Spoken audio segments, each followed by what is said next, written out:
Às vezes, a humilhação não vem com gritos ou agressões físicas.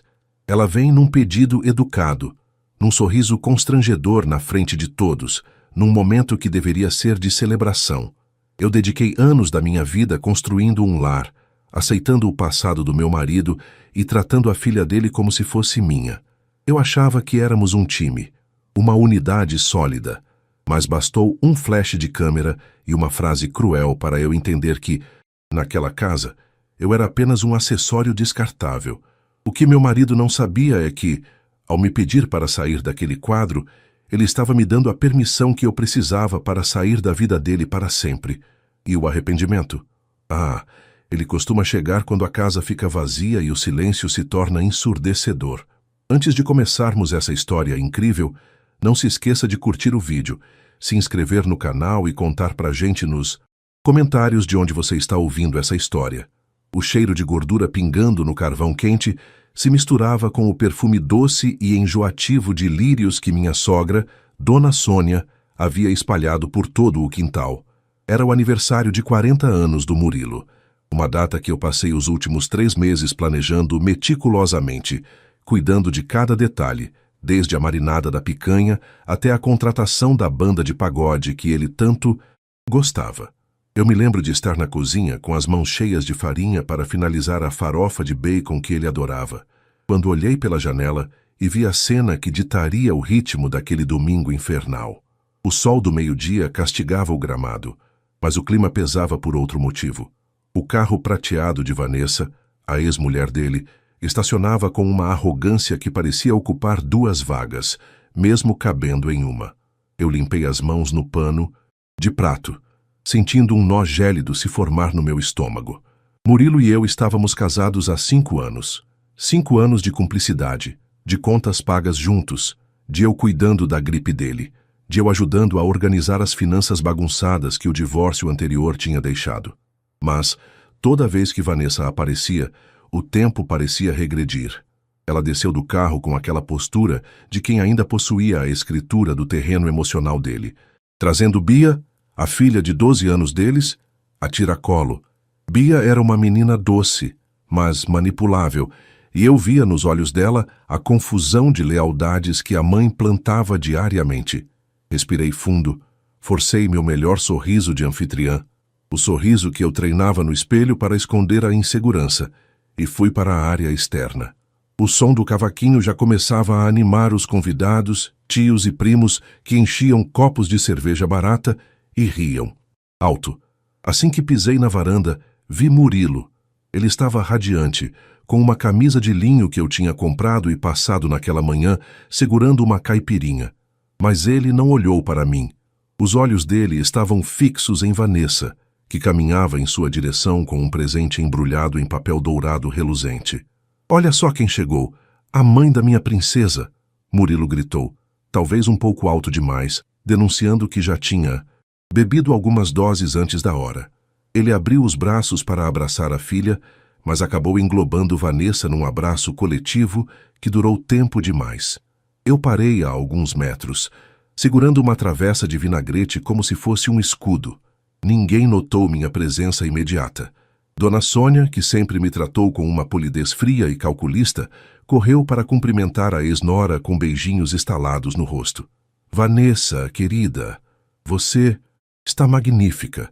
Murilo disse que você viria, mas achei que estivesse ocupada demais com seu novo cargo", disse minha sogra, ignorando completamente que eu tinha passado a semana inteira ouvindo suas reclamações sobre dores nas costas e levando-a a médicos.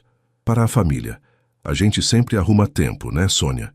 Vanessa respondeu, jogando o cabelo longo para trás e finalmente pousando os olhos em mim. O olhar dela não era de ódio, era pior, era de pena. "Oi, Renata. A festa está aqui simpática. Bem a cara do Murilo mesmo." "Obrigadas, Vanessa. Fique à vontade", respondi, mantendo a classe, embora minha vontade fosse derrubar a travessa de vinagrete nos sapatos de grife dela. As horas seguintes foram um exercício de tortura psicológica lenta. Eu corria de um lado para o outro, verificando se a carne estava no ponto, se as bebidas estavam geladas, servindo os convidados como uma garçonete de luxo na minha própria casa. Murilo, por sua vez, sentou-se na mesa principal, cercado pela velha guarda, sua mãe, seus irmãos, Vanessa e Bia. Eles riam de piadas internas, relembravam viagens que fizeram há 10 anos, falavam de pessoas que eu não conhecia. Eu tentava me aproximar, trazer um prato de petiscos, entrar na conversa, mas era como se houvesse um campo de força invisível repelindo minha presença. Lembra daquele Natal em Campos do Jordão, Muri, que a gente ficou preso na neve fake do shopping? Vanessa gargalhava, tocando no braço dele com uma familiaridade que me queimava a pele. Nossa, verdade, você estava com aquela bota ridícula. Murilo respondia, chorando de rir, enquanto eu estava em pé atrás dele, segurando um copo vazio, invisível. Ele nem sequer me ofereceu uma cadeira. Eu fui para a cozinha beber água e tentar acalmar meu coração, que batia descompassado. É o aniversário dele, Renata. Não estrague tudo com ciúmes bobos. Eles têm uma história, têm uma filha. Eu repetia para mim mesma. Mas a intuição feminina é uma sirene que a gente teima em ignorar. Aquilo não era apenas coparentalidade saudável. Aquilo era desrespeito. Eu tinha pagado metade daquela festa. A casa onde estávamos, embora fosse herança da família dele, só estava habitável porque eu investi minhas economias na reforma do telhado e da área gourmet. Eu não era uma visita. Eu era a esposa. Quando o sol começou a baixar e o céu de Brasília ficou com aquele tom alaranjado típico do cerrado na seca, chegou a hora do parabéns. O bolo, uma encomenda cara de trufa com morangos que eu fui buscar pessoalmente no outro lado da cidade, foi colocado no centro da mesa rústica de madeira. Todos se amontoaram ao redor. O cheiro de açúcar queimado das velas faiscantes encheu o ar. Discurso! Discurso! Gritou um dos primos dele, já trôpego. Murilo, com o rosto corado de álcool e euforia, levantou as mãos pedindo silêncio. Eu me posicionei ao lado dele, sorrindo, pronta para segurar sua mão, pronta para ser a parceira que sempre fui. Eu só quero agradecer, ele começou, a voz pastosa. Agradecer a Deus por mais um ano. Agradecer a essa família maravilhosa que é meu alicerce. A minha filha, Bia, que é a luz da minha vida. A minha mãe, guerreira. E a todos vocês. Ele não mencionou meu nome. Meu sorriso vacilou, mas eu mantive a pose. Talvez ele estivesse nervoso. Talvez o álcool tivesse levado à memória dele. Começamos a cantar o Parabéns para você. Eu batia palmas, mas sentia minhas mãos dormentes. Assim que a música acabou e ele soprou as velas, o fotógrafo que eu havia contratado, um profissional caro, porque eu queria que tudo fosse perfeito, pediu para organizar as fotos oficiais. Vamos lá, pessoal. Uma foto bem bonita com o aniversariante, disse o fotógrafo, ajustando a lente. Eu me ajeitei instintivamente ao lado de Murilo, colocando a mão na cintura dele. Do outro lado estava Bia. Dona Sônia se espremeu ao lado da neta. E então, Vanessa se enfiou na foto, ficando ao lado da ex-sogra, completando o arco. O fotógrafo fez sinal de positivo. Todo mundo sorrindo. X. Ele tirou 2 ou 3 fotos. Eu estava prestes a relaxar, achando que o momento de tensão tinha passado, quando Murilo se virou para mim. O movimento foi brusco. Ele tirou minha mão da cintura dele com um gesto que, embora não fosse violento, foi de uma rejeição absoluta. O som da festa pareceu diminuir, como se alguém tivesse abaixado o volume da realidade, deixando apenas a voz dele ecoar com clareza cristalina. Renata, amor. Ele começou, mas o tom não tinha nada de amoroso. Era prático, frio, quase irritado. Você pode sair rapidinho? Eu pisquei, sem entender. Sair? Como assim, Murilo? Ele bufou, revirando os olhos levemente, como se explicasse matemática para uma criança lenta. Apontou para Vanessa, para a mãe, para a filha. Da foto. Você pode sair do enquadramento.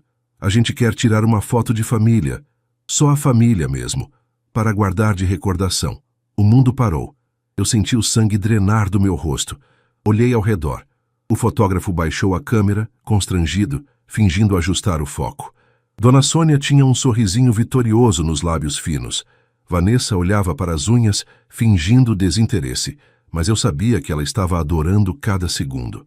E Bia, pobre Bia, olhava para o chão, envergonhada pelo pai. Foto de família? Repeti, a voz saindo num sussurro rouco que, de alguma forma, cortou o silêncio que se instalara na mesa. Eu sou sua esposa, Murilo. Eu sou sua família. Ah, Renata, não começa com drama agora, pelo amor de Deus, Murilo retrucou, alto o suficiente para que metade da festa ouvisse. É só uma foto com a minha mãe, minha filha e a mãe dela. É o núcleo. Entende? Você é minha mulher, claro, mas isso aqui é histórico. É a minha origem. Não custa nada você dar um passinho para o lado. Não precisa ser chata. Não precisa ser chata. A frase ecoou na minha cabeça. 5 anos limpando a barra dele. 5 anos sendo a chata que organizava a vida dele para que ele pudesse brilhar.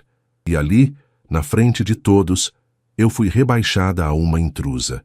Eu olhei nos olhos dele e vi a verdade nua e crua. Para Murilo, eu era conveniente, mas não era essencial.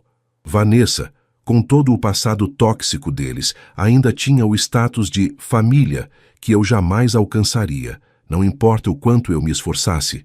Algo quebrou dentro de mim. Não foi um barulho alto, foi um estalo silencioso, como um elástico que finalmente arrebenta depois de ser esticado ao limite por anos.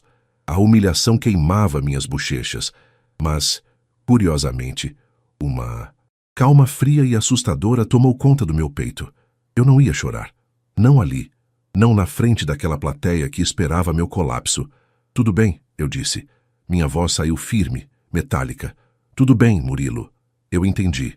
Eu me afastei. Dei não apenas um passinho, mas vários passos para trás, saindo completamente do campo de visão da câmera. Pronto, falei, olhando fixamente para ele. O quadro está limpo. A família está reunida. Ótimo, obrigado. Ele sorriu, já se voltando para a câmera, abraçando Vanessa e a mãe, compondo a imagem perfeita da família feliz, como se eu nunca tivesse existido. O flash disparou. A luz branca iluminou os sorrisos deles, e aquela imagem ficou gravada na minha retina como uma cicatriz de ferro em brasa. Eu não esperei o segundo clique. Girei nos calcanhares e caminhei em direção à entrada da casa. Meus passos eram firmes no piso de pedra mineira. Passei pela mesa onde minha bolsa estava largada. Peguei-a num movimento fluido. Peguei as chaves do meu carro, que estavam no bolso lateral. Renata!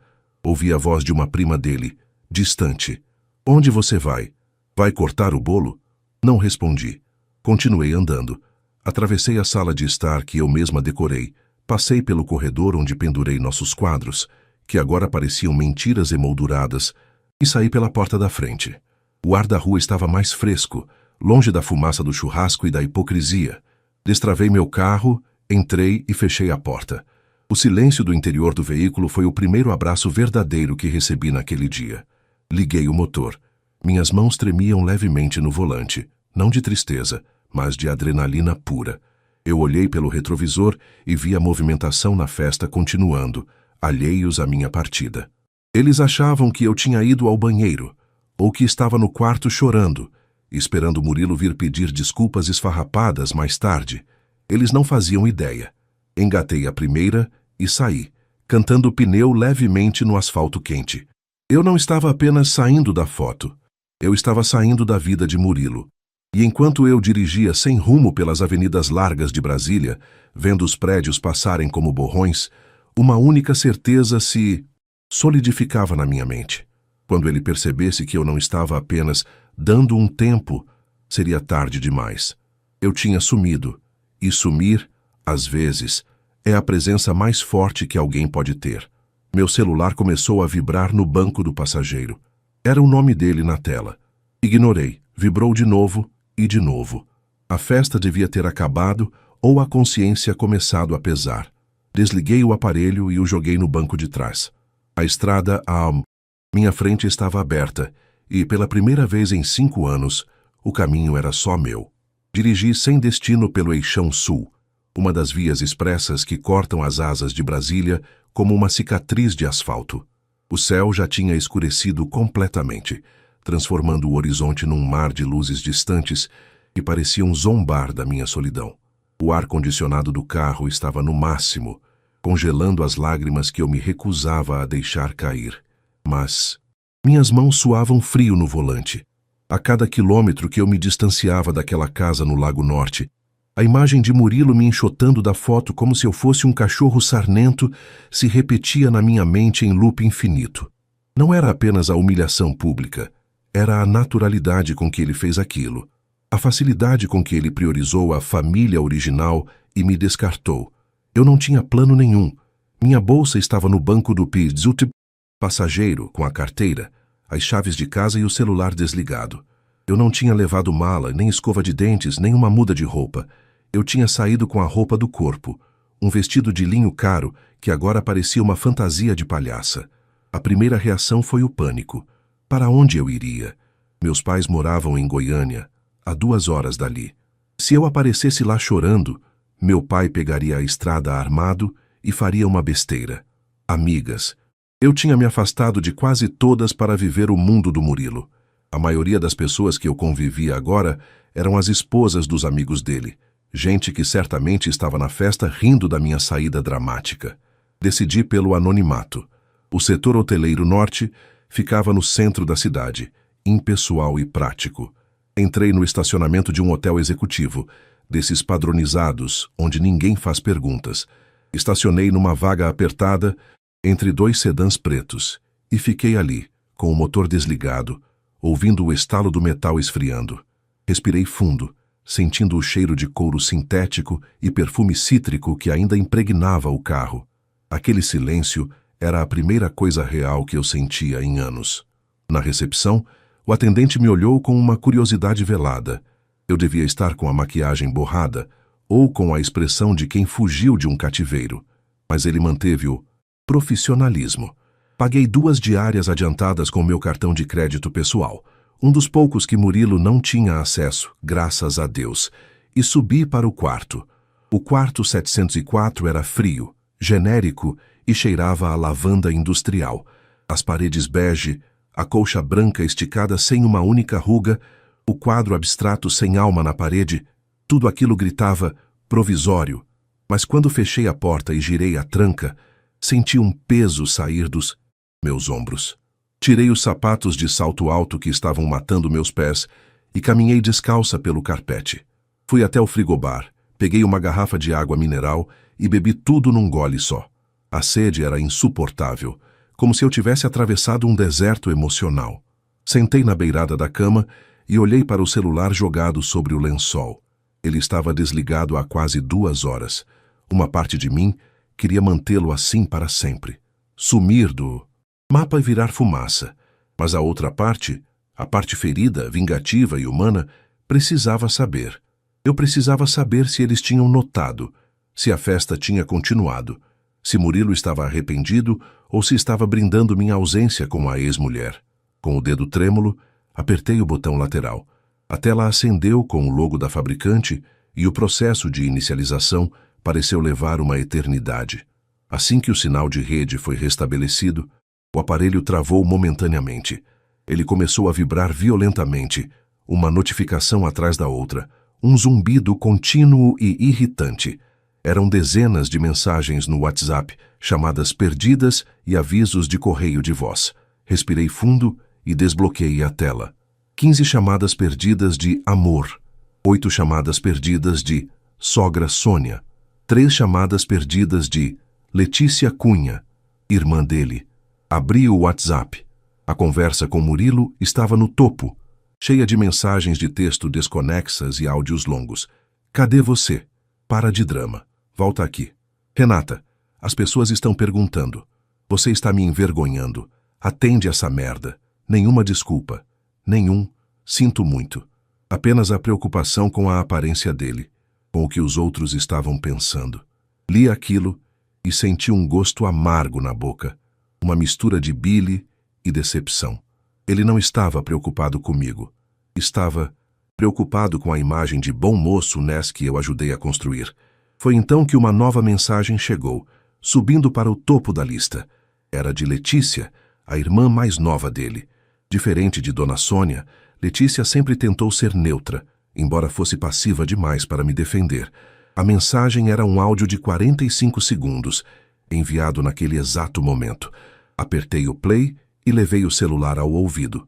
O som de fundo era caótico.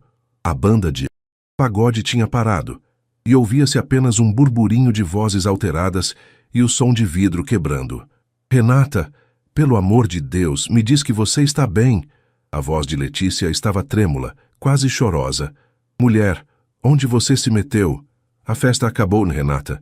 Acabou tudo. O Murilo? Ele surtou. Ele está bebendo sem parar.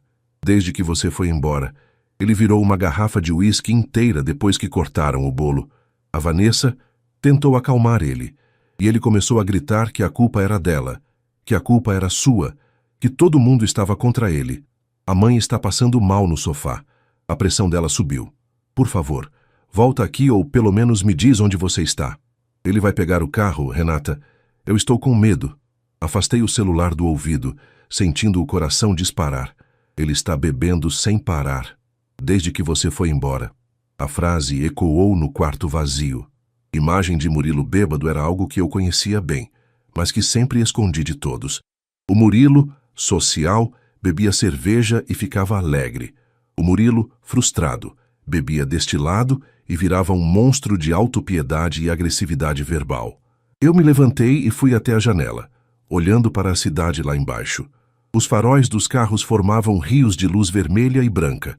Eu podia imaginar a cena na nossa casa, o bolo desmanchado, os convidados, constrangidos indo embora às pressas, Dona Sônia fazendo sua performance de vítima, e Murilo, o rei da festa, agora um bêbado patético culpando o mundo por suas escolhas. E pela primeira vez, eu não estava lá para limpar a bagunça. Eu não estava lá para tirar a chave da mão dele. Eu não estava lá para fazer café forte, dar banho frio e colocá-lo na cama. Eu não estava lá para pedir desculpas aos vizinhos pelo barulho. Uma sensação estranha tomou conta de mim. Poder. Eu sempre achei que precisava dele. Que aos 35 anos, divorciada e sem filhos, eu estaria sozinha se o deixasse. Mas a verdade nua e crua, iluminada pelas luzes da cidade, era o oposto. Ele precisava de mim. Eu era a gerente da vida dele. Sem mim, a estrutura desmoronava em 2 horas. Meu celular tocou de novo na minha mão. Era ele.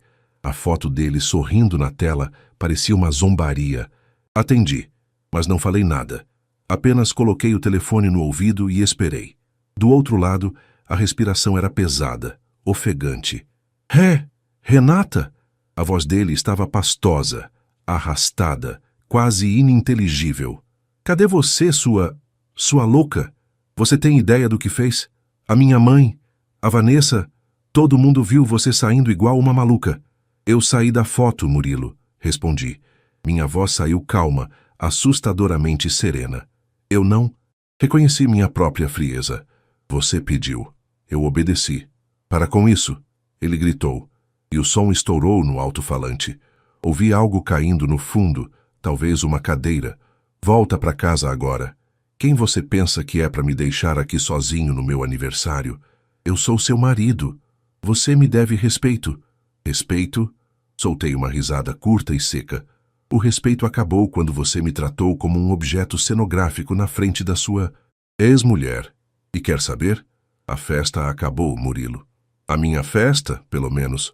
Você não vai voltar? Ele perguntou, o tom mudando de raiva para um pânico infantil e bêbado. Mas, e as coisas? Quem vai pagar o buffet? O cara do som tá cobrando o resto do cachê aqui na porta. Eu não sei a senha do aplicativo do banco, Renata. Você mudou a senha. Eu fechei os olhos e sorri. É claro, o dinheiro. Eu cuidava de tudo. As senhas, as transferências, o planejamento. A conta conjunta, onde caía o salário dele, era movimentada pelo meu aplicativo porque ele sempre dizia que não tinha cabeça para números.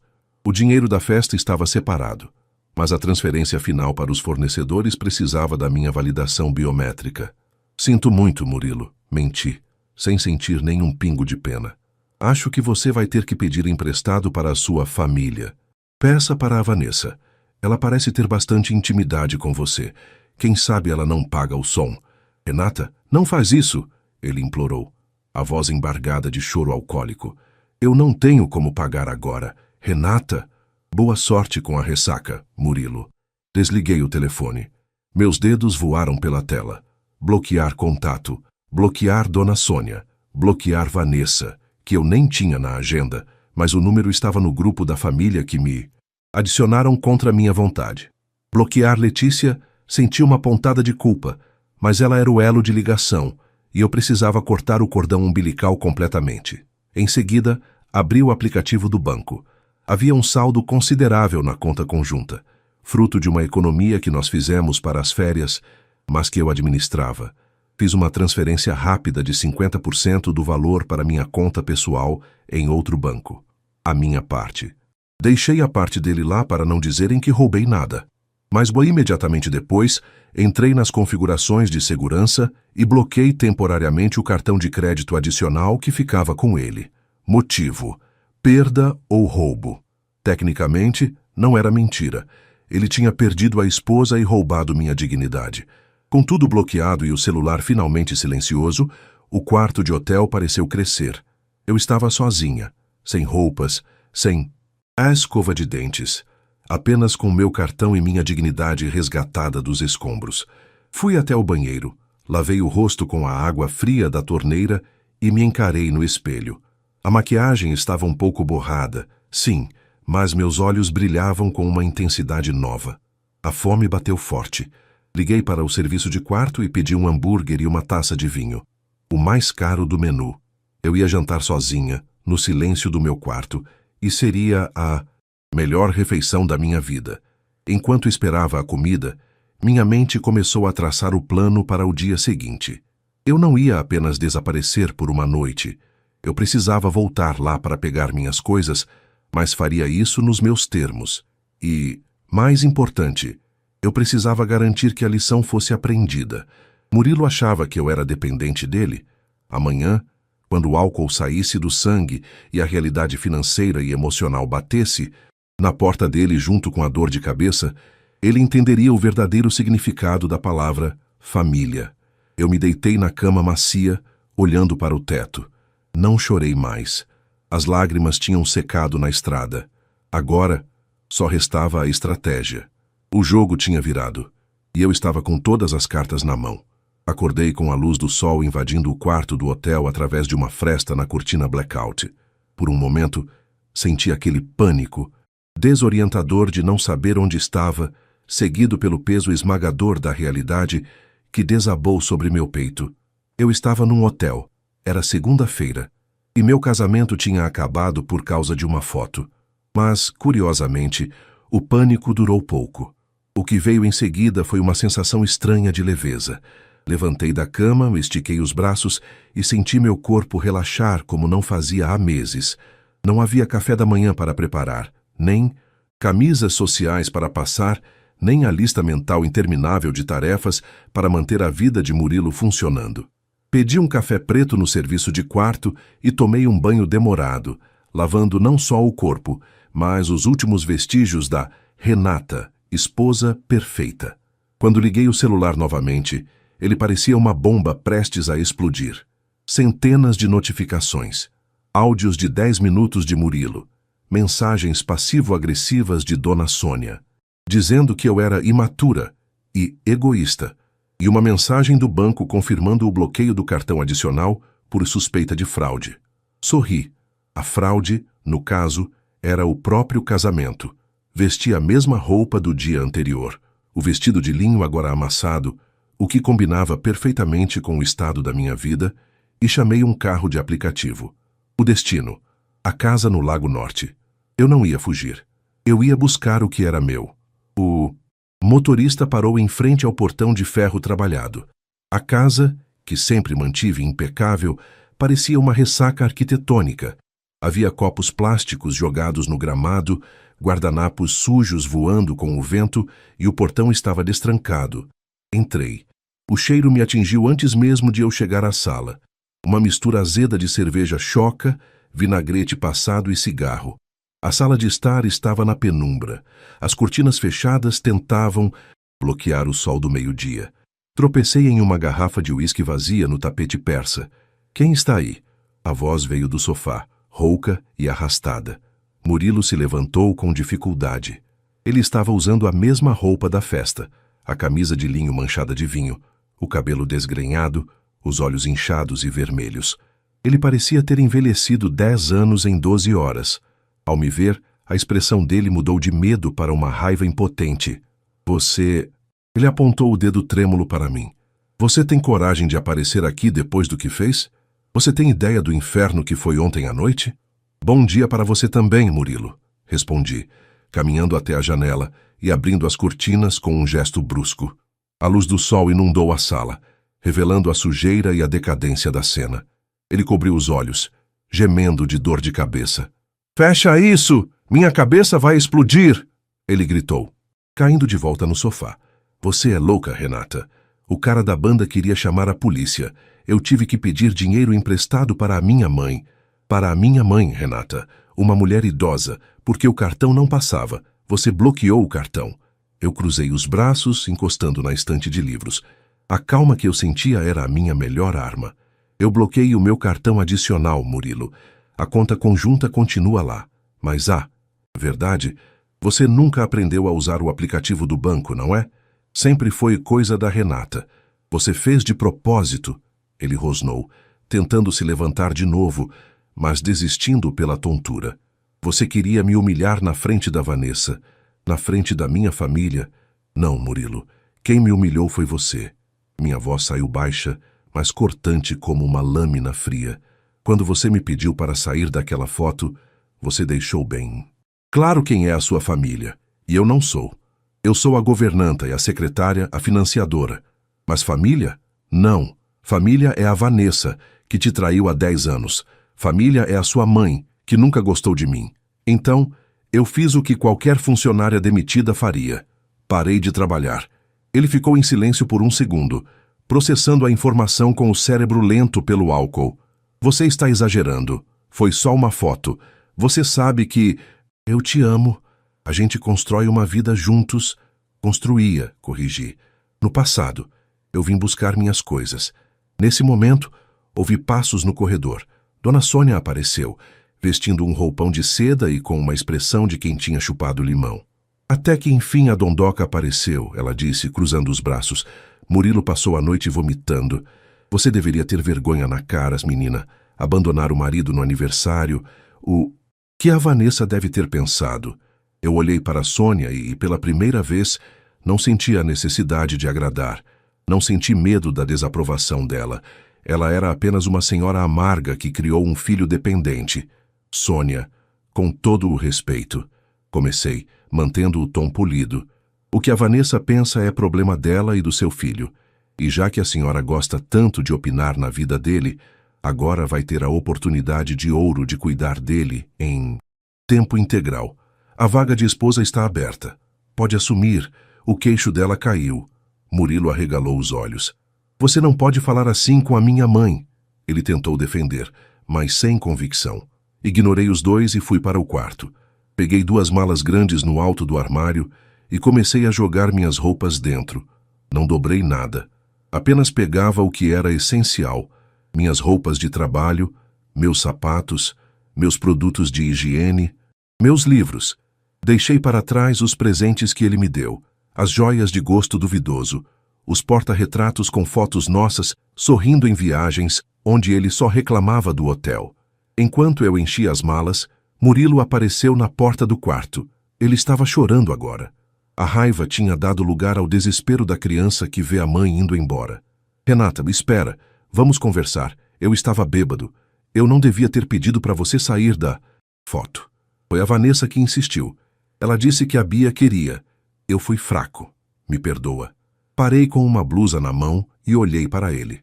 O problema não foi a Vanessa insistir, Murilo. O problema foi você concordar. Em 5 anos, você nunca me escolheu. E ontem, na frente de todos, você escolheu o passado. Agora, lide com o futuro. Fechei o zíper da mala com força. O som foi definitivo. E a casa? E as contas? Ele perguntou, a voz trêmula. O financiamento do carro vence semana que vem. Eu não sei nem a senha do boleto. Soltei uma risada seca, sem humor. Sugiro que você aprenda rápido. Ou peça para a Vanessa. Ela parece ser muito competente. Passei por ele arrastando as malas. O barulho das rodinhas no piso de madeira ecoava pela casa silenciosa. Na sala, Dona Sônia estava sentada, lívida, sem saber o que dizer. Atravessei a porta da frente sem olhar para trás. O sol lá fora brilhava ainda mais forte. Coloquei as malas no porta-malas do carro de aplicativo que me esperava. Antes de entrar, dei uma última olhada na fachada da casa. Aquele lugar tinha sugado minha energia, meu dinheiro e minha autoestima por tempo demais. Entrei no carro. "Para onde, caro senhora?" perguntou o motorista. "Para a rodoviária", respondi decidida. "Vou passar um tempo na casa dos meus pais. Depois vou procurar um apartamento só meu, um lugar onde eu caiba na foto." Semanas depois, soube por uma amiga em comum que a vida de Murilo tinha virado um caos. Ele tentou voltar com Vanessa, mas ela riu na cara dele. Afinal, ela queria a validação dele, não os problemas dele. Dona Sônia teve que se mudar para lá para ajudar, e as brigas entre os dois eram lendárias no condomínio. O nome dele foi para o Serasa, porque ele esqueceu de pagar 3 faturas seguidas. Eu estou morando num apartamento pequeno, mas ensolarado. Comprei um quadro novo para a sala. Nele tem uma foto minha, sozinha, numa viagem que fiz para a praia no mês passado. Estou rindo, com o cabelo ao vento e segurando uma água de coco. Não tem ninguém do meu lado para me diminuir, para me pedir para sair, para me fazer sentir pequena. Aquele aniversário foi o pior dia da minha vida, mas também foi o melhor, porque foi o dia em que Murilo me tirou da foto. Mas, e sem querer, me colocou de volta no centro da minha própria vida. E, mãe, acreditem, a vista daqui é muito mais bonita.